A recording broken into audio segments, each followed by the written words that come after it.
भगवान के 10-10 पुत्र हुए और एक एक कन्या हुई। अब हम गणित पढ़े नहीं है, नहीं तो हम हिसाब जोड़ के बता देते।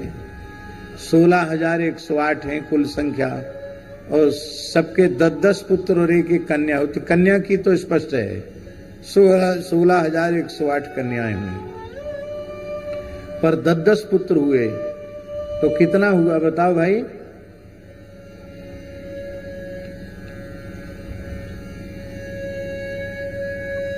कितना हो गया हैं?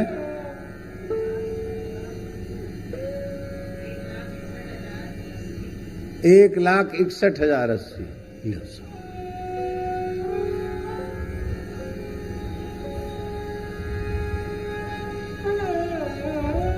अच्छा एक बात बताओ, भगवान को क्या आवश्यकता थी इतने संतान उत्पन्न करने की? भगवान जानते हैं कि कलिकाल में ऐसे भाग्यहीन मनुष्य पैदा होंगे जो ब्रह्म हत्या से भी बड़ा पाप भ्रूण हत्या, गर्भ हत्या करेंगे। हिंदुओं की संख्या घटती चली जाएगी, तो भगवान ने कहा संख्या घटाओ मत, संख्या बढ़ाओ। यदि धर्म की स्थापना करनी है तो संख्या घटाना ठीक नहीं, संख्या बढ़ाना अच्छा है। और ये बात बिल्कुल सत्य है स्वामी जी।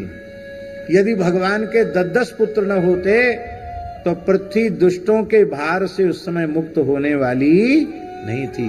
जो श्री कृष्ण के द्वारा धर्म की स्थापना हुई वो इसी कारण से हुई।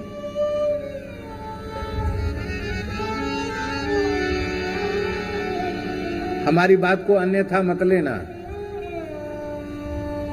श्री राम मंदिर बन गया, बहुत अच्छी बात है। निकट भविष्य में भगवत कृपा से कृष्ण जन्मभूमि का मंदिर भी बनेगा, काशी विश्वनाथ भगवान का मंदिर भी बनेगा, कलंक के चिन्ह मिट जाएंगे। और भी जहां आवश्यक होगा हमारे तीर्थों का पुनरुद्धार और उनकी पुनर्स्थापना होगी। ये तो सब ठीक है, बहुत अच्छा है, हमें भी बहुत प्रसन्नता है। लेकिन आगे इसकी सुरक्षा कैसे होगी, इसका विचार आपने किया?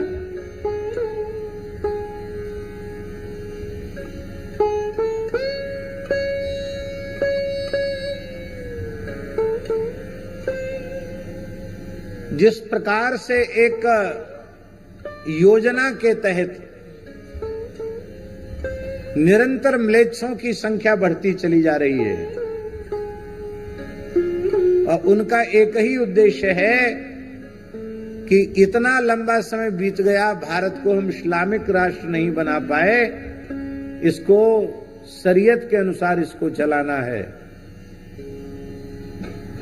यदि हिंदू सावधान नहीं हुए, हिंदुओं की संख्या ऐसे ही घटती चली गई, तो आप बने हुए मठ मंदिरों की सुरक्षा नहीं कर पाएंगे, जो हैं उनकी नहीं कर पाएंगे, जो नए बनाएंगे उनकी भी सुरक्षा नहीं कर पाएंगे।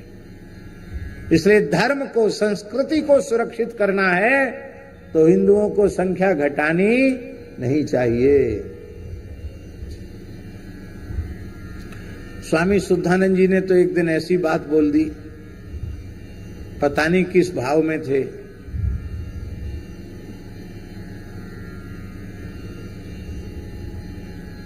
बोले जो एक ही बच्चा पैदा करता है और फिर उसको विदेश भेज देता है, ऐसा व्यक्ति राष्ट्रद्रोही है, उसको गोली मार देनी चाहिए। एक बार अपने प्रवचन में बोले, इन्हीं के सामने बोल रहे शुद्धानंद जी ने कहा, एक ही पैदा किया उसको भी तुमने विदेश भेज दिया।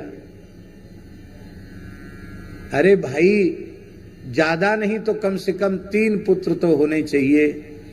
एक पुत्र बहुत अच्छे संस्कार वाला हो तो श्री शुद्धानंद जी के जैसा संत बन जाए, एक पुत्र कम से कम फौज में चला जाए तो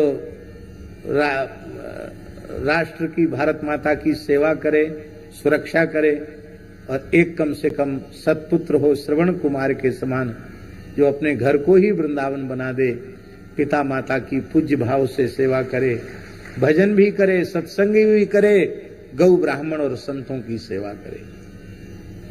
नहीं तो ये नाते रिश्ते भी सब खत्म हो जाएंगे। संयुक्त परिवारों में नाते रिश्तों का जो सुख था वो सुख अब धीरे धीरे समाप्त हो गया। लोग डिप्रेशन में जा रहे हैं।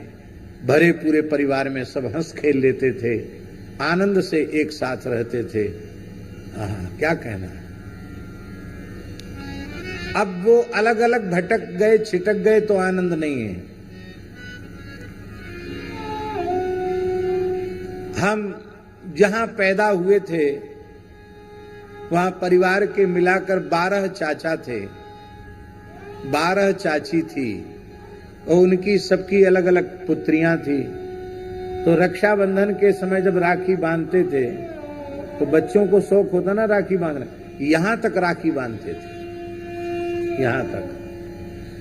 फिर इसमें नहीं तो कुछ इसमें बांध लेते थे हाथ में, और उनको उनके ये राखियां इधर उधर ना हो जाएं इस डर के मारे ठीक से नहाते भी नहीं थे। कुछ दिन तो थोड़ा ऊपर से पानी डालते थे, मलते नहीं थे। अब वो सुख है। उत्सव महोत्सव भी स्वामी जी धीरे धीरे बंद होते चले जा रहे हैं, इसलिए संख्या मत घटने दीजिए।